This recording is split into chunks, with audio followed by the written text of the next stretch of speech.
Déjanos tu consulta a concienciamedica.conexion@gmail.com o comunicate al 4300-9470.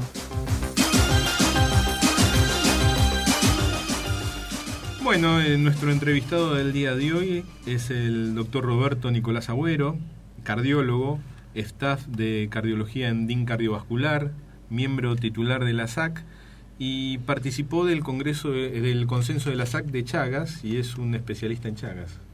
Bienvenido, doctor Agüero, gracias por su visita acá a nuestra mesa.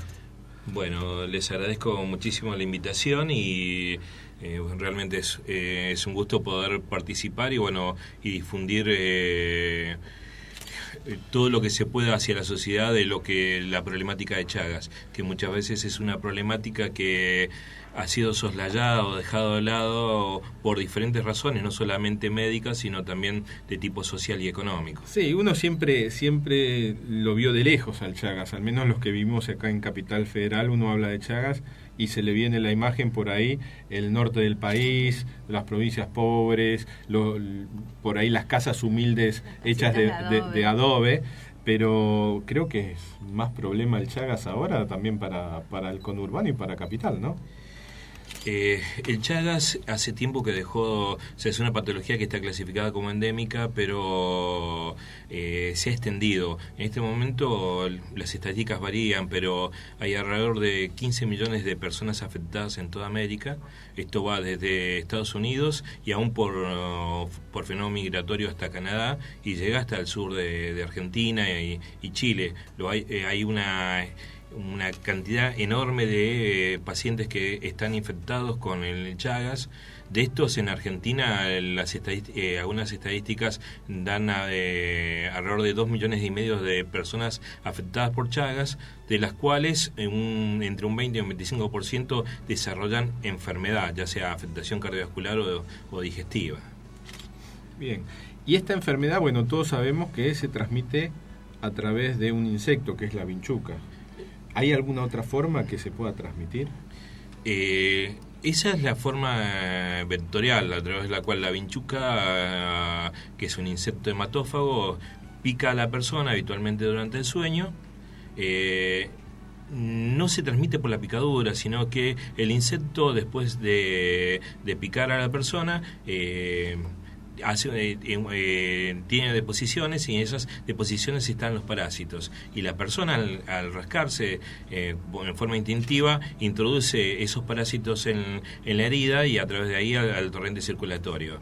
De ahí hay una parasitemia en la cual va a haber una distribución a través de sangre, va a ir hacia ganglios del sistema nervioso, va a ir hacia miocardio, de diferentes órganos, y la mayoría de las veces esto tiene muy poca expresión clínica. Hay formas graves como la miocarditis o la meningoencefalitis, en las cuales son habitualmente con alta porcentaje de mortalidad, pero la mayoría se manifiestan como una febrícula, algunas adenopatías son confundidas con...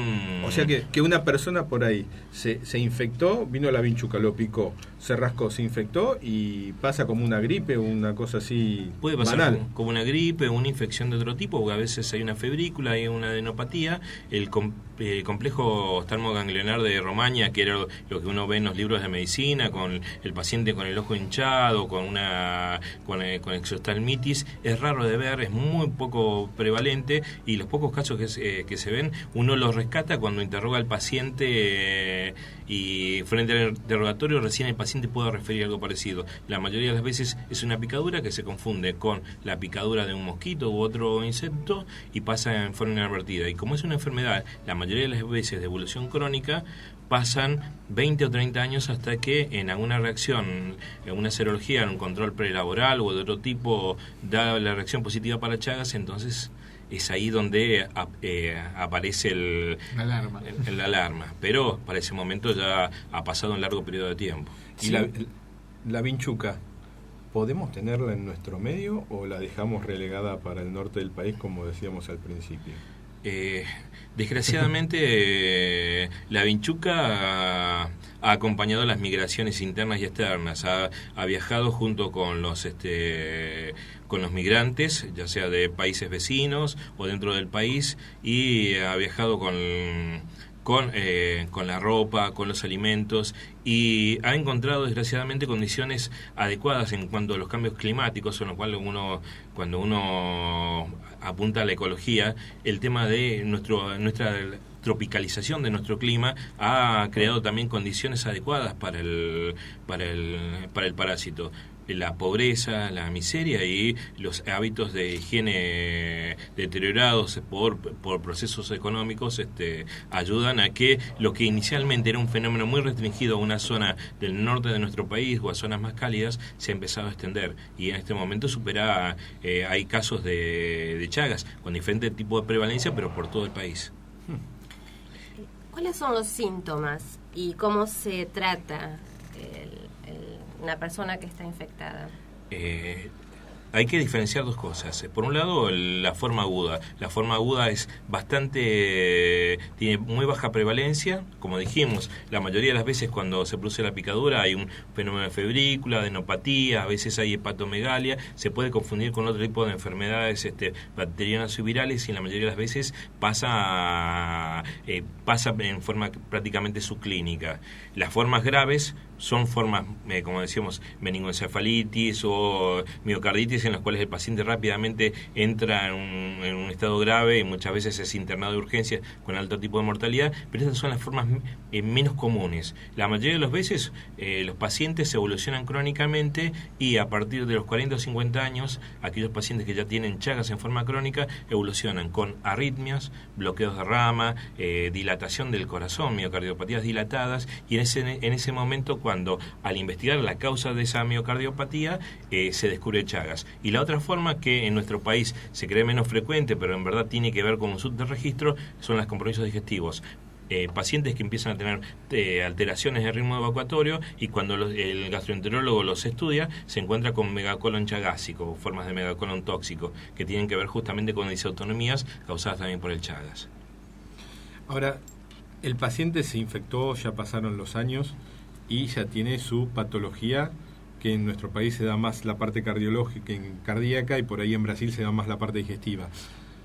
¿Hay algo para hacerle, o el paciente que ya está infectado, que se dice que tiene Chagas, ya está y uno no puede hacer más que tratamiento sintomático, o sea, tratar los síntomas que tiene? El tratamiento de la fase crónica del Chagas, en verdad, es un tratamiento que tiene que ver más con los efectos de la enfermedad que con el tratamiento de la parasitemia.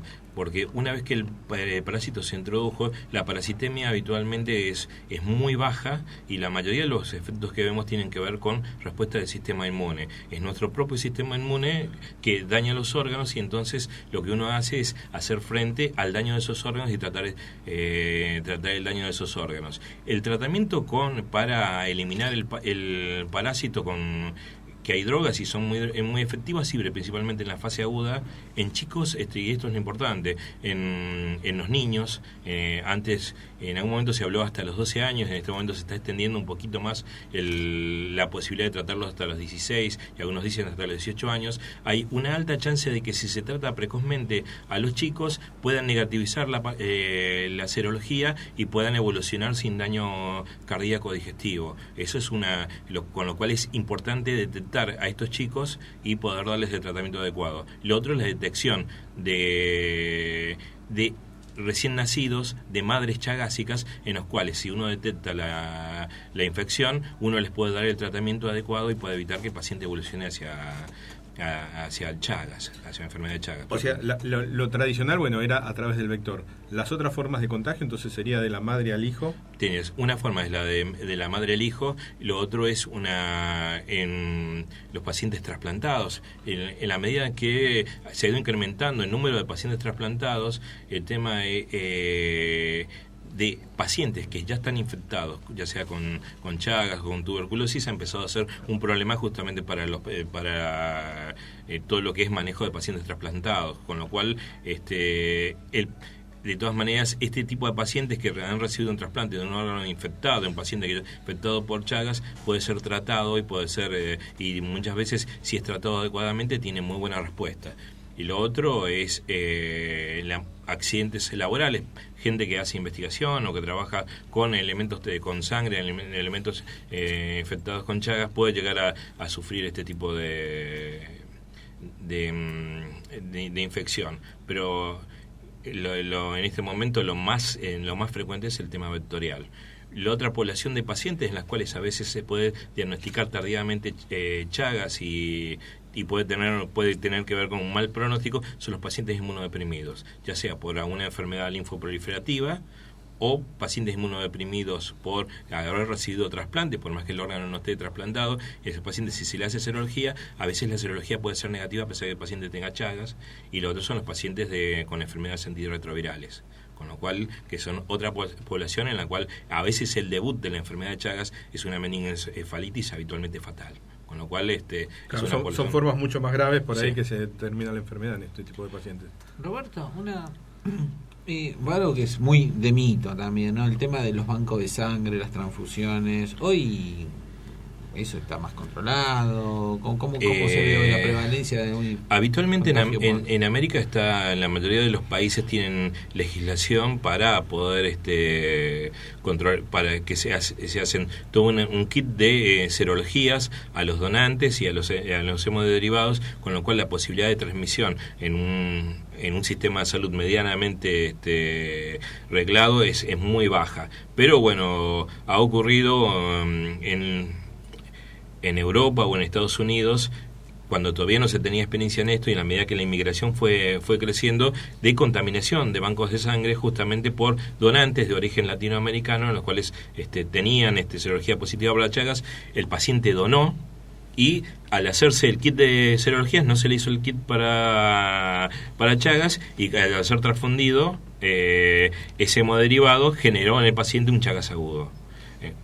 Pero bueno, esto en los últimos años ha habido justamente una actualización en la medida que los países centrales han ido conociendo este tipo de patología, lo han agregado en sus dentro de sus protocolos de control de hemoderivados, y esto también se ha ido resolviendo paulatinamente. Y es más, esto en cierta forma también dentro de lo malo ha sido algo bueno para nosotros, porque el Chagas hasta ahora era una enfermedad no solamente relegada en nuestros medios, sino también para los países centrales, con los cuales no había estudios de investigación multicéntricos, no había terapéuticas adecuadas, no había inversión de la industria farmacéutica en esto, y a partir de que empezaron a pasar cosas como esta, en la que la afectación de la población laboralmente activa en países centrales por Chagas ha empezado a ser un fenómeno de relevancia, es que ha empezado a haber mayor movimiento de todo lo que es el complejo médico-farmacéutico en los países centrales para crear nuevos fármacos y para poder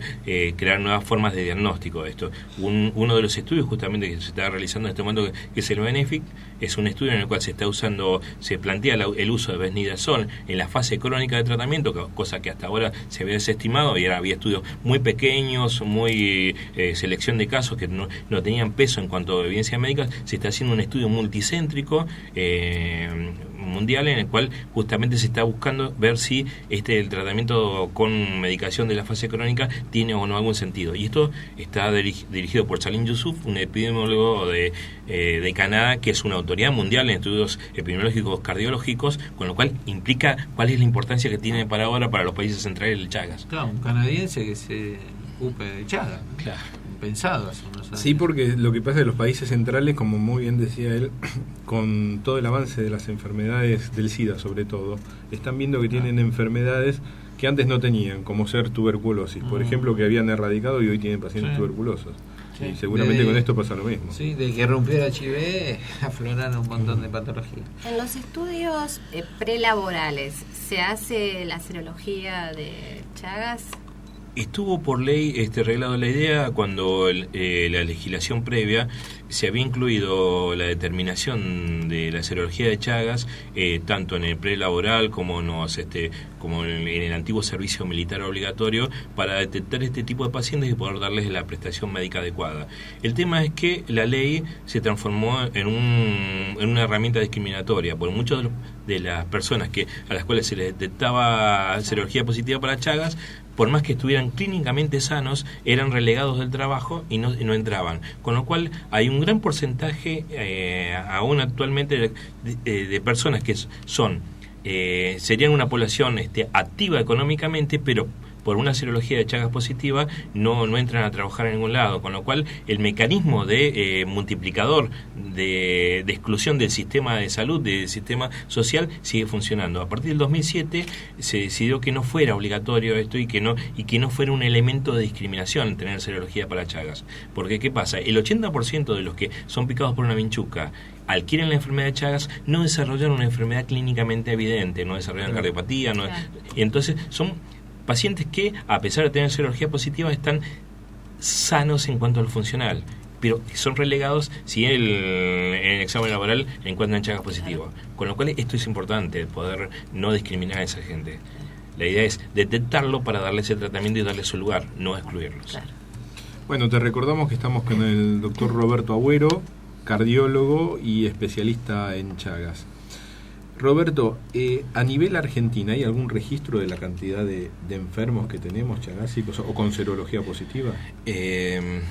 Los registros son bastante heterogéneos. En los últimos 2 años el Ministerio de Salud ha empezado a moverse en este sentido. Salió ahora recientemente unas guías nacionales para tratamiento del Chagas que emitió el Ministerio de Salud de la Nación. Había unas previas de la provincia de Buenos Aires, pero han empezado a tenerse un poco más de registro de esto. Lo que pasa es que los registros habitualmente son incompletos. La mayoría son pacientes que se detectan cuando ya desarrollaron patología, y la gran masa de pacientes que son la etapa crónica, sin enfermedad evidente, muchas veces queda afuera de esto. Con lo cual nuestras estadísticas ya las estadísticas médicas en Argentina son incompletas, y en este caso, especialmente gente que está excluida del sistema, todavía no está registrada, pero se están haciendo avances en este tipo. Desde la Sociedad de Cardiología hicimos en algún momento un relevamiento que se llamó Repechar, en el cual justamente relevamos a través de los cardiólogos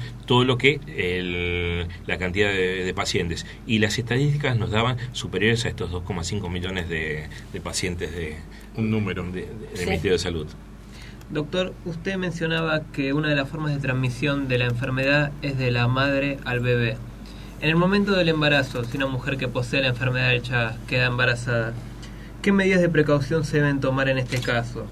¿Hay que hacer una especie de tratamiento o un seguimiento en particular? ¿Y hay algún riesgo para el bebé?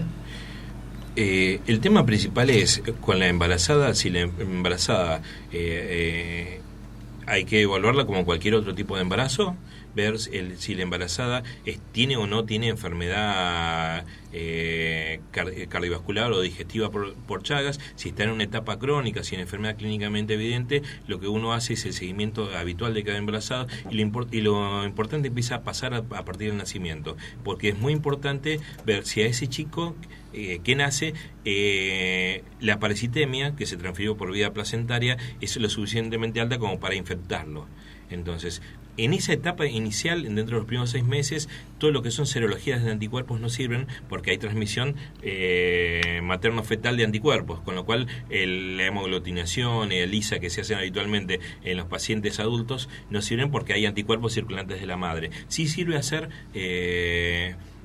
evaluaciones a través de microstroke o de gota fresca para evaluar el parásito. Si uno encuentra parásito en esos pacientes, uno les puede dar el tratamiento, y habitualmente la respuesta es muy buena, y uno puede prácticamente curar a ese chico del Chagas. Con lo cual eso es importante, el seguimiento de esos chicos durante el primer año de vida para evaluar si tienen o no parásitos, brinda la posibilidad de darles el tratamiento adecuado y poder curarlos de Chagas. Así que es crucial.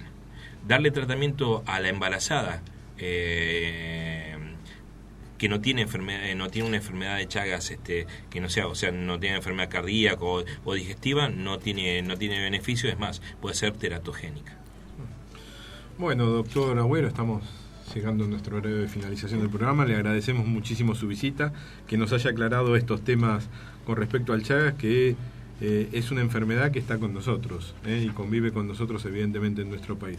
Así que muchísimas gracias por su visita. Bueno, les agradezco a ustedes haberme dado la oportunidad de estar con ustedes. Muchísimas gracias. Gracias.